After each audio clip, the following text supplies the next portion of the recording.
compatriotes, chers amis de la Côte d'Ivoire. La cérémonie qui nous réunit ici revêt un caractère de haute portée républicaine, celle de rendre un hommage mérité à la mémoire de feu Amadou Gon Coulibaly, Premier ministre, chef du gouvernement de la République de Côte d'Ivoire, décédé le mercredi 8 juillet 2020 à Abidjan. Excellences, Messieurs les ambassadeurs, chers compatriotes, chers amis de la Côte d'Ivoire. La Côte d'Ivoire est endeuillée par le décès subit d'un de ses dignes fils, grand serviteur de l'État. Je voudrais nommément citer feu Amadou Gon Coulibaly. Souviens-toi que tu es mortel. Une interpellation à nous signifier que nous ne sommes que de passage ici-bas. Nous n'aurons pas le temps de réaliser tous nos rêves. Alors faisons bien et mieux pour le bonheur de tous ce que nous avons à faire.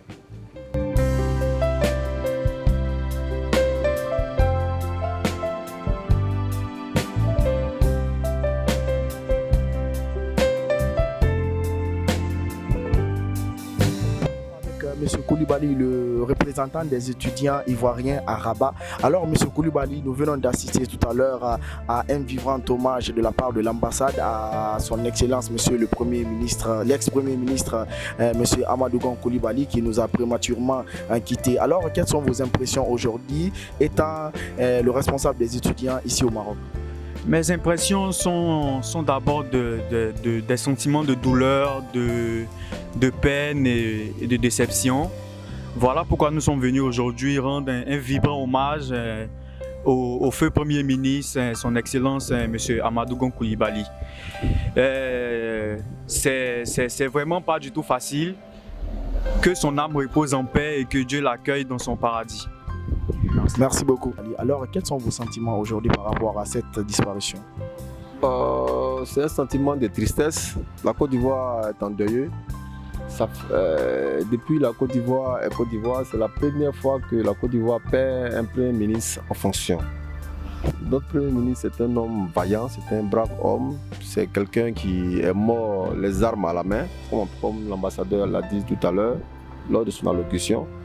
C'est un homme brave et il nous a légué à nous aussi, jeunes Ivoiriens, cette hargne du travail, ce courage. Donc vraiment c'est un peu ça, c'est ce que je pouvais dire. C'est le sentiment de tristesse que ressent la majorité des Ivoiriens, étant donné que je suis le coordinateur général de la diaspora ivoirienne au Maroc. Alors c'est toute la jeunesse ivoirienne qui est choquée, qui est touchée, qui est frappée, qui est vraiment... Il n'y a pas de mots. Il n'y a pas de mots.